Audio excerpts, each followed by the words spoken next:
Comme hier, je vais faire une courte intervention pour introduire Serge Lama qui va nous parler d'état d'urgence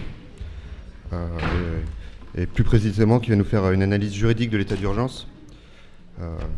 On s'est posé un peu avec lui les mêmes questions qu'a introduit hier Marie Goupy sur qu'est-ce qui en droit caractérise ce régime particulier et qu'est-ce qui fait au droit, comment ça modifie le droit. Et effectivement hier Marie Goupy nous a montré comment l'état d'exception, c'était pas, on pouvait plus le prendre depuis le paradigme d'une suspension totale et brutale de la loi pour arriver dans l'illégalité ou dans la raison d'État, mais comment il se mettait en place par une succession de normes, une technicisation du droit. Et bon, pour peut-être approfondir cette question et pour aussi approfondir ce qu'on a dit un peu dans l'introduction, dans le texte d'introduction sur comment le droit était grignoté par la rationalité économique, je vais juste présenter deux petites histoires de la justice du XXe siècle qui, à notre sens, montrent comment il y a un changement à l'intérieur du droit qui nous dit quelque chose de la société qui est peut-être plus sourd et plus profond, mais aussi plus lent, mais qui est quand même intéressant à regarder et qui nous dit des choses sur la logique de l'état d'urgence et pourquoi on en arrive là aujourd'hui.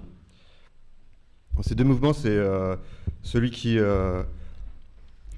émerge au début du XXe siècle aux États-Unis, aux États-Unis, qui s'appelle ce qu'on appelle la justice actuarielle, et c'est le retour de la notion de dangerosité au XXe siècle, enfin, au tournant du XXe siècle et du XXIe siècle en France.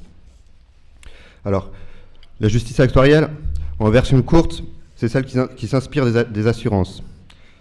C'est appliquer la façon dont les assurances appréhendent le réel au contexte pénal et criminologique. Les assurances, comment elles marchent, c'est qu'elles s'appuient sur des statistiques dont elles déduisent des probabilités qui indiquent quel risque un accident a d'arriver. Et à partir de là, on applique une grille tarifaire.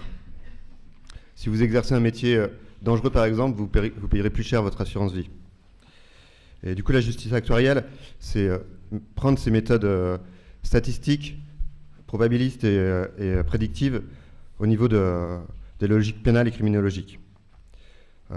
L'idée de départ, elle naît au tournant des années 20 à Chicago avec un juriste qui s'appelle, un sociologue et un juriste qui s'appelle Burgess, et qui met en place une grande étude sur 3000 détenus qui vont être mis en liberté, et où il essaye de voir, selon 22 variables, si ils ont des chances de récidive ou non. Du coup, la logique, c'est pour empêcher les récidives.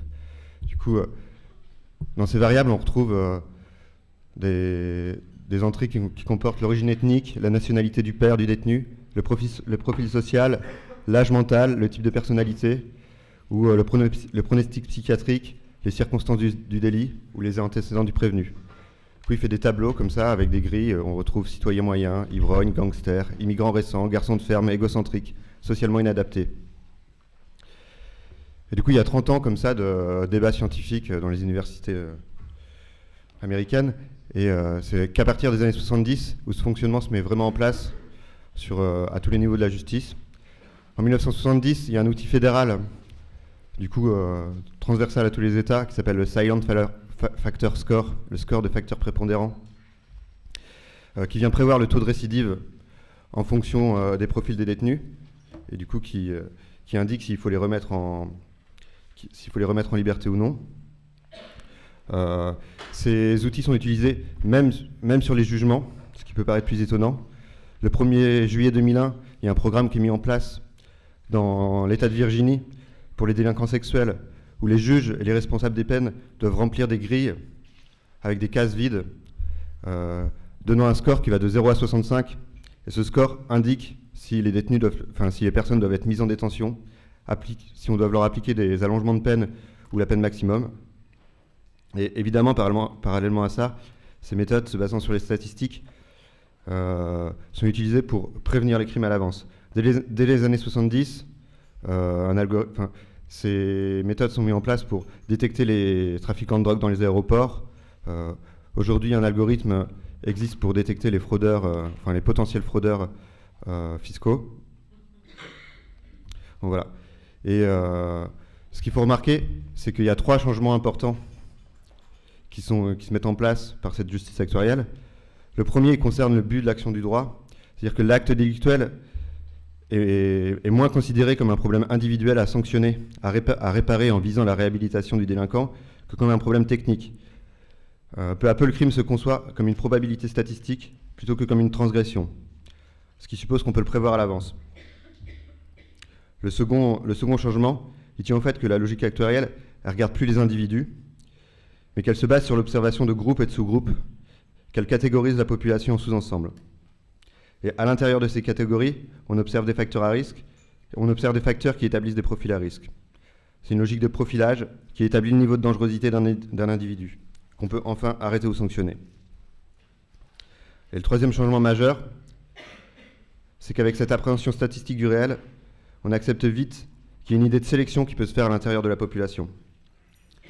Aux États-Unis, ils utilisent le terme underclass, excusez-moi, pour désigner la partie de la population qui est définitivement pauvre, marginale, sans compétences et sans instruction, qui ne constitue même pas une réserve de main-d'œuvre et qu'on peut, par conséquent, tout simplement éliminer de la société. Et éliminer, ce n'est pas une métaphore, parce que cette logique qui considère qu'en fait, il y a environ 6%. Voilà.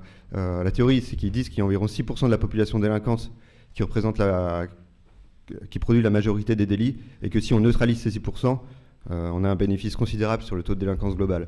Du coup, ça a donné des lois, toute une batterie de lois, mais dont peut-être la plus célèbre, c'est la loi des 3 coups, qui dit en très rapide qu'au bout de la 3e condamnation, mais pour des condamnations vraiment mineures, souvent c'est pour des faits de drogue, c'est la prison à vie, quoi.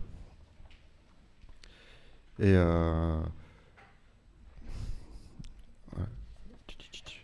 alors, donc ça c'est pour la justice actuarielle. Pour résumer, on peut dire que c'est mise en place dans l'entièreté du cadre juridique, que ce soit dans le maintien de l'ordre, l'application de la loi, la détermination des peines ou les pratiques correctionnelles. Et donc on qualifie ces méthodes actuarielles lorsqu'elles s'appuient sur des corrélations statistiques entre une caractéristique de groupe et le taux de délinquance de ce groupe. Et donc c'est une logique qui est clairement managériale, d'optimisation, de rentabilisation de la société, et qui se fonde sur un arrière-plan idéologique complètement mégalomaniaque de maîtrise totale de la situation. Et après, plus près de nous, en France, je crois que c'est intéressant de tracer la réémergence de la notion de dangerosité, qui est le corollaire d'une autre notion qu'on entend des dizaines de fois par jour, qui est celui de la sécurité. La dangerosité, elle est présente aussi dans la logique actuarielle. C'est une façon d'appréhender le réel qui opère une certaine révolution dans le droit. On déplace le curseur non pas sur les actes, mais sur la menace que représente quelqu'un, sur le potentiel danger d'un individu. Et pour radicaliser l'opposition avec la façon classique d'envisager le droit, on pourrait dire que la dangerosité, elle s'oppose à la culpabilité, que le risque qu'un délit arrive, il s'oppose aux faits ou aux actes, et que l'action préventive, elle s'oppose à la peine, qui cherche à punir, réparer, réintégrer. Et du coup, cette notion de dangerosité, elle met l'accent sur la défense de la société, sur le fait d'assurer la sécurité de la société. Et donc, énoncé comme ça, il y a quelque chose qui est clairement scandaleux dans cette idée de la justice, et qui relève effectivement des logiques qu'on a pu voir mises en place avec l'état d'urgence, avec les mesures d'assignation à résidence, les interdictions de manifester, avec même les annonces de camps pour fichier S, qui reposent, où tout ça repose sur des notes blanches, etc. Et donc si je parle de réémergence du retour de la dangerosité, c'est une idée qui tire ses sources dès le 19e siècle dans les logiques des criminologues et des aliénistes qui ont l'idée de purger la société des déviants et des indésirables. Alors ce retour, il se fait d'abord dans les années 50, direct après-guerre, sous le jour d'un nouvel humanisme qui s'appuie sur le progrès des sciences sociales. Il y a une école qui s'appelle l'école de la défense sociale nouvelle, qui est beaucoup théorisée par un juriste qui s'appelle Marc Ancel, et qui dit que le droit classique est trop rigide, trop arbitraire, qu'il ne prend pas en compte l'évolution de la société qui l'entoure. Alors, sous couvert d'une meilleure adaptation des peines, d'une critique du tout carcéral ou même de la peine de mort, la défense sociale nouvelle prône l'application de mesures extra-pénales. C'est ça qu'on appelle les mesures de sûreté, celles qui sont destinées à neutraliser le délinquant, soit par élimination ou par ségrégation, soit par l'application de méthodes curatives ou éducatives. Et comme pour la justice actuarielle, l'élaboration de ces mesures se fonde sur la construction de catégories. On a l'enfance délinquante, les anormaux, les déficients, les récidivistes, etc. Et là aussi, peu à peu, c'est l'expertise qui vient remplacer le jugement. Mais pour autant, là, ce n'est pas la statistique et la probabilité qui font ce travail, c'est plutôt d'un côté la sociologie qui détermine l'appartenance à des classes dangereuses, et de l'autre la psychologie qui permet d'établir le profil des individus à risque.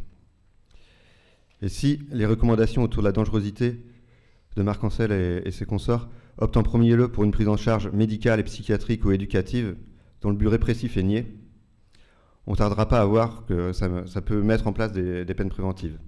D'ailleurs, la seule raison qui les retient à faire ça, il écrit, c'est parce que ni la science ni l'art criminologique n'en sont là. Alors, comme aux États-Unis, il faudra de longues années avant que ça soit réellement mis en place. Donc il y a 30 ans où la notion de dangerosité s'immisce peu à peu dans les institutions pénales. Et à partir des années 90, on voit réémerger ces peines prenant en compte la dangerosité. En 1994 est votée une loi autorisant la perpétuité réelle. En 1997, une loi autorisant la surveillance avec un bracelet électronique. En 1998, une loi qui instaure un suivi socio-judiciaire pour les délinquants sexuels. Puis 3 lois sur la récidive, en 2005, 2007 et encore en 2007. Et en 2008, une loi autorisant la rétention de sûreté. Et toute cette batterie de lois a fait dire à de nombreux juristes qu'on est passé en France du droit pénal classique à un droit pénal de la dangerosité, c'est-à-dire un droit pénal où on ne juge plus les individus pour ce qu'ils ont fait, mais pour ce qu'ils sont. Donc voilà. Bon, à travers ces deux cours d'histoire de justice, pour introduire l'intervention sur l'état d'urgence, ce qu'on voulait faire, c'est être capable de discerner de quel changement de fond l'état d'urgence, quel changement de fond il révèle.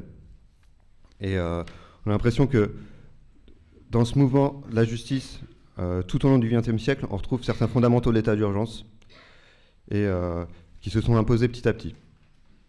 Et pour les répéter une dernière fois, on dira que les points communs, c'est que, le point de départ de ces logiques-là, c'est que le constat de l'insuffisance du droit, ou en tout cas la volonté de saisir le réel le plus proche possible, que 2, il y a une légitimation de cette nouvelle façon d'appréhender le monde par un discours de vérité et par des techniques scientifiques qui le rendent donc plus difficilement réfutable, que 3, ces sciences ne ciblent plus un individu responsable devant la loi, mais elles identifient des catégories dangereuses dans lesquelles elles discernent des profils à risque, et que 4, en matière juridique, ça crée des confusions qui s'opèrent entre le juge et l'expert, le coupable et le déviant, les mesures de surveillance ou de rééducation, les mesures de surveillance, les mesures de surveillance et de rééducation et les peines.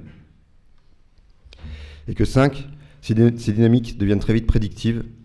Elles cherchent à agir avant que l'acte criminel ne soit commis. Et là, on a une volonté de maîtrise, non seulement sur le réel, mais sur le futur, qui est absolument glaçante et qui, d'une certaine manière, ne peut pas se tromper. Parce que malgré ces erreurs, tout type de justice, malgré le fait qu'elle incrimine des gens qui potentiellement n'ont rien fait, ça a produit son propre réel. Donc maintenant, je vais laisser la place à Serge Lama, qui est professeur de droit à l'université Paris X Nanterre, qui est connu pour ses nombreuses prises de position publiques contre l'état d'urgence, pour le droit des étrangers et plus généralement en faveur des droits de l'homme. Et du coup, on lui a demandé cette tâche pratiquement impossible de nous expliquer en 1 heure le fonctionnement de l'état d'urgence et aussi comment la banalisation de ce régime d'exception, que ce soit par sa durée ou par la façon dont il inspire d'autres lois sécuritaires, modifie en profondeur les pratiques du droit.